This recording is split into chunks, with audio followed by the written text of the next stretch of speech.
Let's go. Right, I'm with David Warr. Yeah.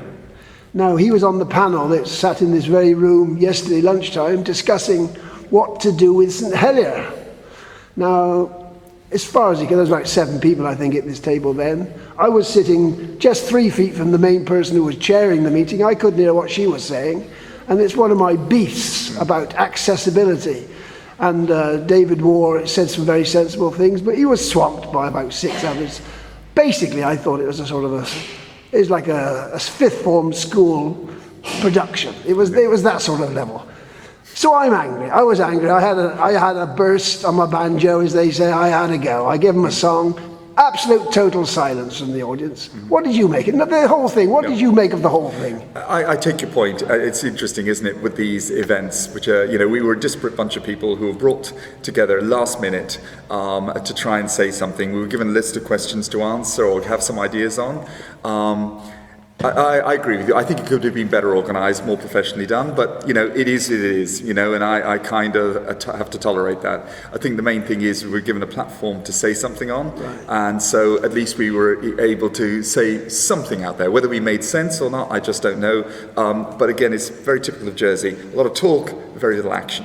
Well, we've heard the same discussion about virtually every topic that was raised yesterday. They've been talking about them for 30 years, to my certain knowledge, and these are unresolved problems. And the other irony about this is about architects. Architects have got virtually no part in the resolution. It's not about buildings, mostly about use of land for amenity space or parking. These aren't architects' problems as such. I mean, I think we have to go from the very top, and that is what is our infrastructure requirement. So if we look at the bigger picture of St Helier, the problem with St Helier, as the point I made, is there are too many people with fingers in the pie of St Helier. The constable we all think is in charge, is elected as and sort of in charge of St Helier, clearly isn't.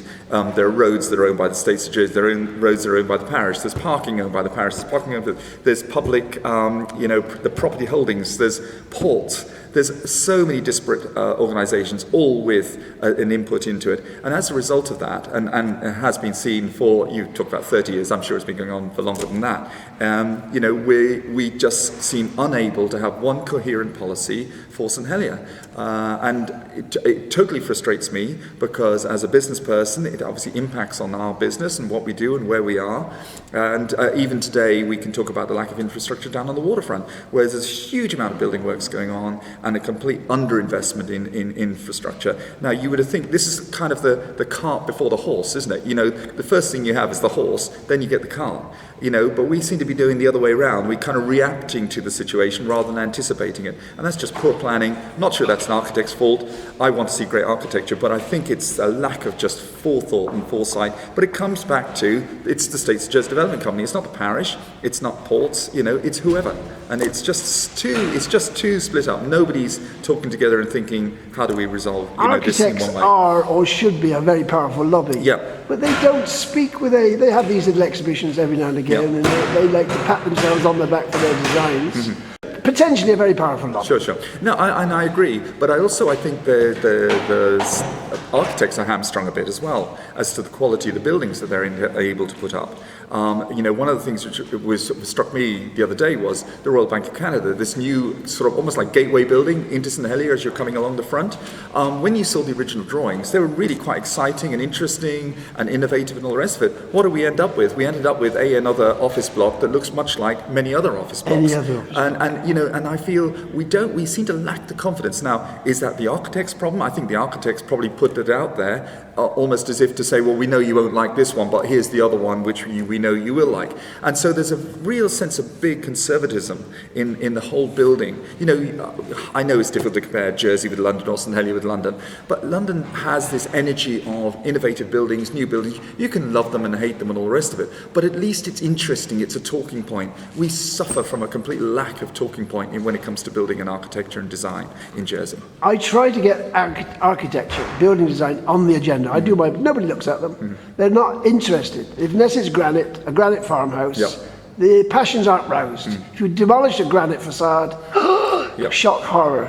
If you want to build an office block which looks like, as you say, an office block anywhere in the world, oh, that's pretty, that's nice, that's okay, that'll do, that fills the space. That's the limit of it, isn't it? And I don't know what leads to this. I mean, obviously one of the issues in Jersey is building costs. You know, constructing some of these offices is massively more expensive than in many other jurisdictions. And no doubt, you know, when it comes to that rent per square foot, if you want to be competitive, building cost, the cost of that capital investment has to be considered. So, you know, I'm sort of throwing that out there as a raison d'etre for some of the average kind of building that goes on. But I think we should have more competitions for buildings. I think the states of Jersey themselves could be, you know, leaders in this. You know, at the moment they're trying to reconstruct. We've seen the sale of the Cyril Marquand building, which is a recent building. Yeah, exactly, relatively recent building, but being flattened and replaced with what? Another monolith. You know, exactly. It's something very, very average Absolutely. looking. And surely that's a massive opportunity for them to actually go, let's do something really innovative. Now, I think we mentioned in the conversation before, the danger always, and has been, is these things get shoved off island instead of encouraging local architects. And this is the problem with many of these big buildings. They're not designed by local architects, they're actually designed by someone off island.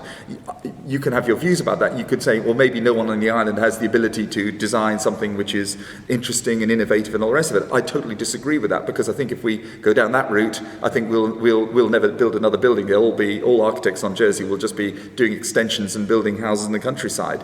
What we need is this investment almost in the whole architectural community, which says, let's come up with something new and interesting. We're sitting just a few yards from the Fregat Cafe drawing, which is there 1996, I think it was. Yep. Now, I interview the architect who was mostly involved with that from time to time. He's very enthusiastic about that building.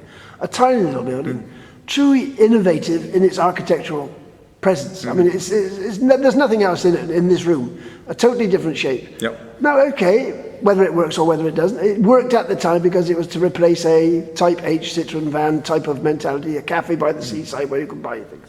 It did that wonderfully. But they're going to demolish it. You know, that's the plan, because they didn't allow for the sea rising. Now, these were foreseen, these eventualities. I mean, the other problem with, I think, La Fregat was that it was part of a wider master plan. Yeah. So, and it was part of a wider master plan, which the idea was that was just formed one part of quite an interesting series of buildings, which never materialized. You know, and again, this is a tragedy, isn't it? You know, it took so long for anything else to materialize that we ended up with La Fregat and looking this sort of spare part of a building with no real reference points there. I agree with your point about it being innovative and all the rest of it, but it kind of didn't connect with anything. Well, no, that's exactly that point. That's on the right of me as I sit. On my left is this rather interesting architectural model of a bridge to connect, because they divided the town, or they created a new town, which they thought was going to be like, God knows what they thought it was actually going to be, but you've got a business down there, you've managed major business. It's a finance centre, basically. You can't imagine a more sterile activity in the 21st century than a finance industry, because it's all secret and closed. You can't go and intermix with people in the finance buildings and enjoy their buildings. There's no interrelationship with the rest of the island. It's secret. It's not like Venice, where it was built on finance buildings. You know, that's what the key buildings places around the world, they had big businesses. It created wonderful centres. Because people want to show off. Exactly. Here, it's quite the opposite. They want to hide it. Now, that bridge that they created to try and connect old town to new town, it was never done, and it never will be. Yeah. Well, I hope it will be. I mean, you know, I'd like to think that more thought is given to that, because I think it's really important. I mean, one of the iconic bridges, pedestrian bridges, which was developed, and there was a lot of controversy at the time, is the Millennium Bridge going across the Thames. The wobbly bridge. The wobbly bridge. Well, it was wobbly. I think they've sorted the wobble out now. But the point being is that takes you across from the Tate Modern through to St Paul's Cathedral, and it is. I was actually there a few weeks back, and it is a phenomenal walk across central London. Of course, it's assisted by the scale of the Thames and the scale of all the buildings around and all the rest of the magnificent setting. But you're right. Why are we not able to create something that innovative? We do it on a Jersey scale, as it were, but we could surely be doing something that innovative in those areas. I mean, one other interesting thing I was really interested in is the harbour, around the harbour round on the waterfront.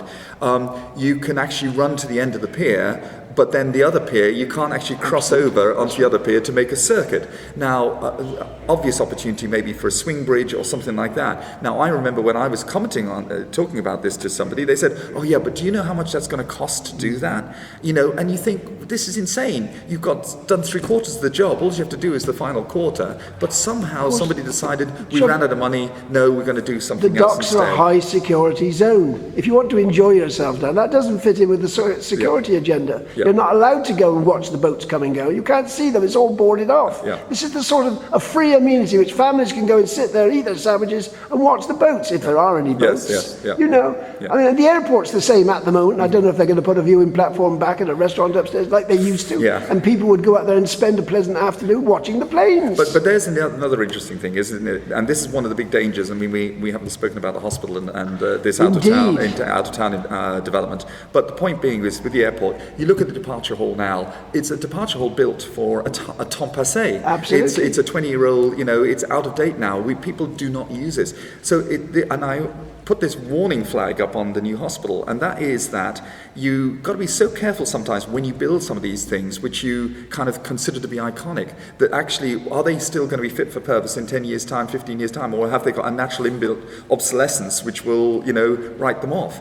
And that's when mediocre architecture goes up. People then aren't quite, you know, we talk about Cyril Marcon House, you know, it's gone up there, whatever it is, 30, 40 years later, it's being pulled down. I mean, and this is the danger when you don't build great buildings. I think if we built more great buildings, more interesting buildings, maybe we would find a better use and better way for their longevity. We wouldn't have to be continually spending millions rebuilding them. I'm glad you've mentioned the hospital, because if ever there was a project that needed architectural people to come in and join and stimulate a discussion about the quality of it, that was it. There's never been such a big thing. And where are the architects? Where is the free discussion? They won't criticise it because it's members of their profession and they don't want to offend anybody. But they've got to have a role on behalf of the public. This is their status. This is why they have special status as a professional, to guide people with their knowledge. But isn't this is one of the big dangers we have, is you get on this role of we must build something, and I think, you know, the hospital's a case in point. It becomes a juggernaut, and so a decision was made, which I personally believe is patently completely the wrong decision. But it's interesting because there are two completely different battles here, aren't there? One is, yes, we need a new hospital, but then you have the other camp who are saying we want the economy of town to be stronger. You know, the talk we gave yesterday was about how do we attract more people into town? Well, I would suggest that you don't move the hospital out of town. As one big way of keeping people in town. You know, we have perfectly good road infrastructure around the existing hospital. Why is it not beyond the wit of man to redevelop the hospital as it stands in its existing site and do a piecemeal, you know, rebuild of the whole hospital over a period of time? It's going to save you a fortune in money. It's not going to hack lots of people off by knocking all sorts of trees down. I mean, it's so tragic, isn't it? Outdoor sports and all the rest of it, and we've got this wonderful bowling green halfway up, which is going to get taken out, you know, because of some main road going through. I mean, total public amenity. The more you think about it, the more insane the ideas are. And as for the number which is being reached at the moment is extraordinary. And to think that Jersey will be in hock for the next 40 or 50 years. And then it'll be fit to pull down and start again. Well, and that's the question. And then maybe somebody at some point will realise that actually they built it in the wrong place. You know, we have to build these things where the people are.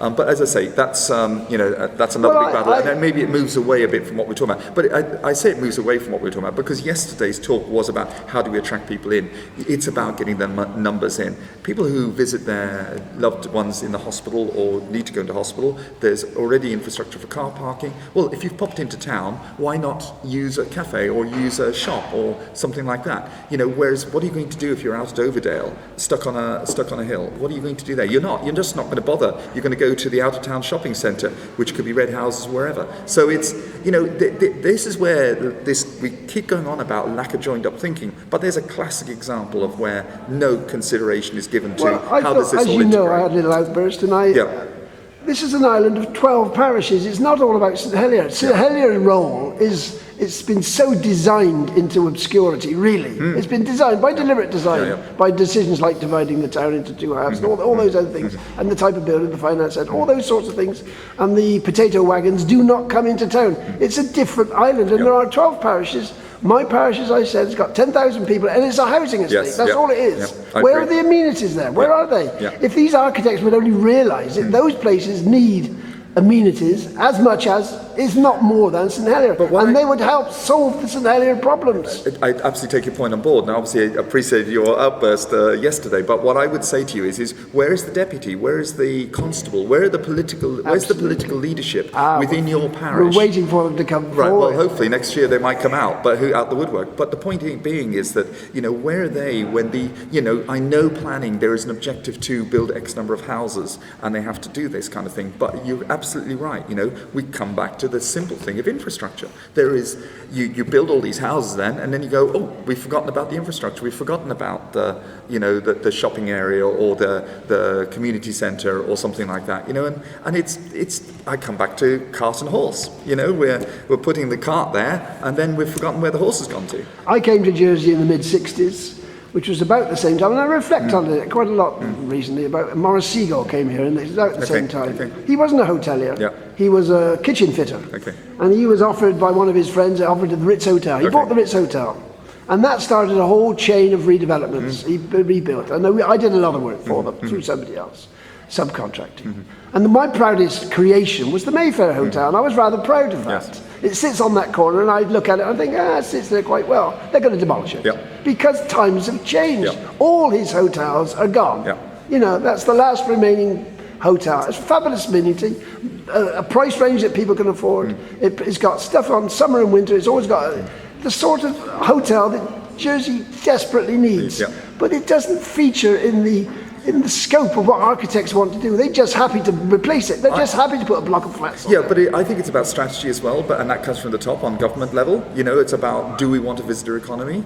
If we want a visitor economy, how many bed nights is a critical mass of bed nights? If we don't have that critical mass, it's not just the hotel that dies, it's the flights, it's the linkages to the island. I went off to Sheffield just recently for my son's graduation, and I had to fly from Jersey to Liverpool and then take a train up to Sheffield. I can no longer go to Doncaster Airport and take a 10-minute ride there.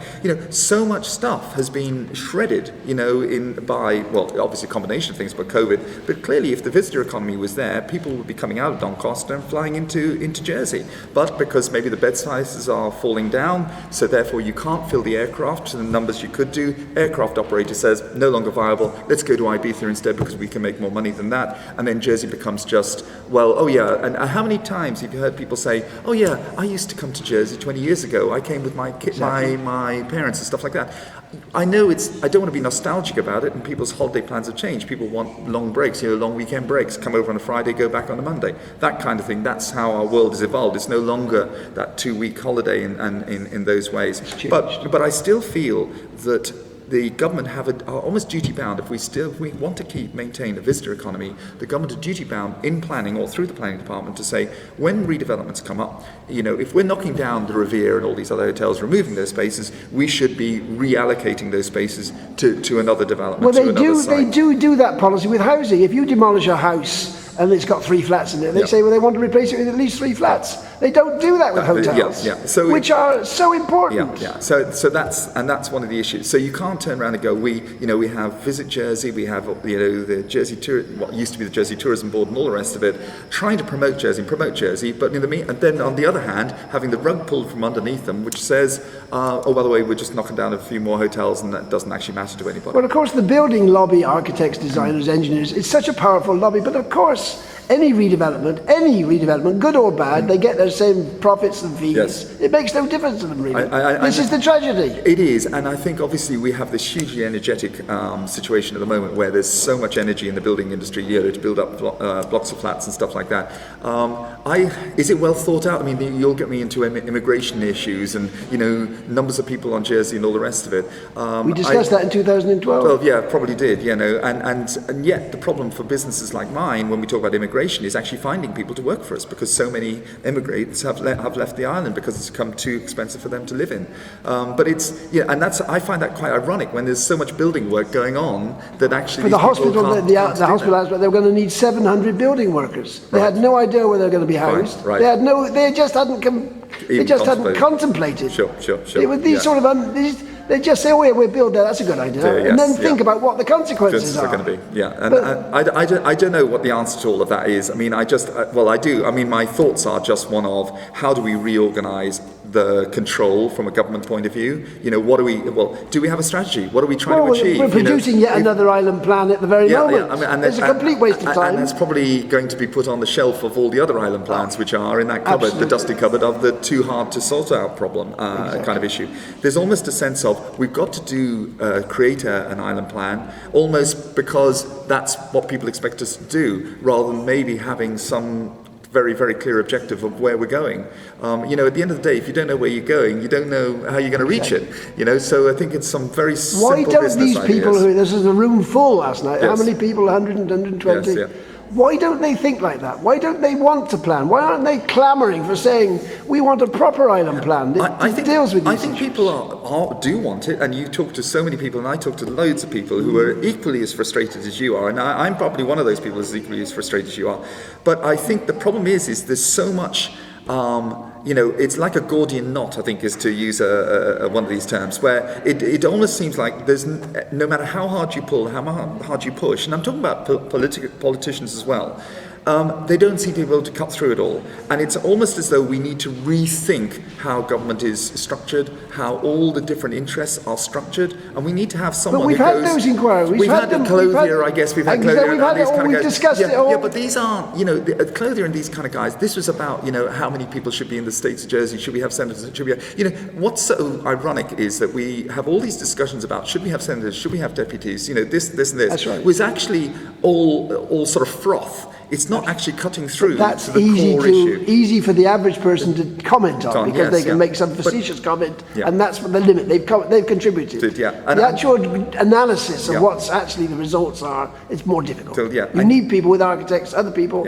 people like yourself who've got knowledge, you've got understanding, you're in business, you face it every day. And I think, my thing always in business is, and this is, I think, talking about moving into politics, is that in business, at least I can make a decision, and it sits on my shoulders. So I hope I make better decisions than bad decisions, for the longevity of our business.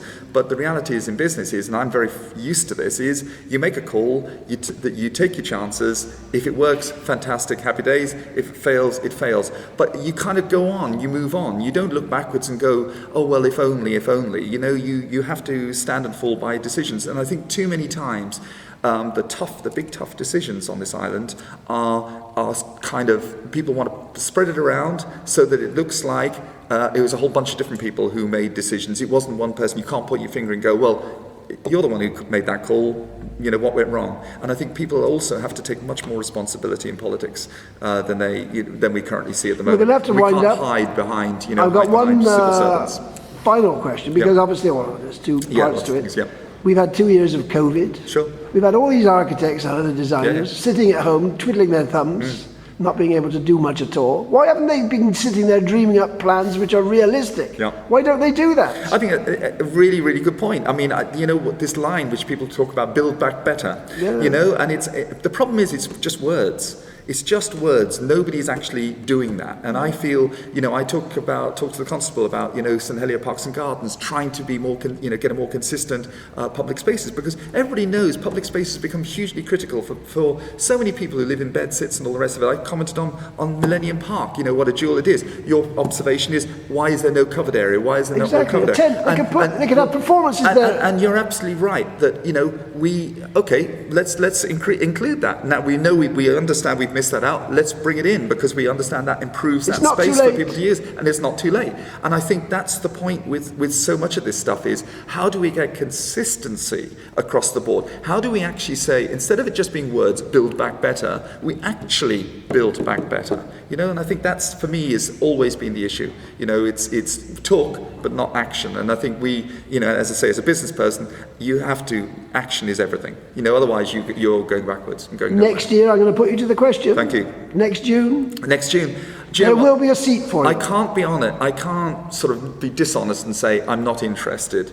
I am interested, genuinely interested, because I have a real passion for the island and I really care massively for it. The challenge for me as a business owner, and who relies on the success of my business to, for my income, is how do I balance that with any political ambition.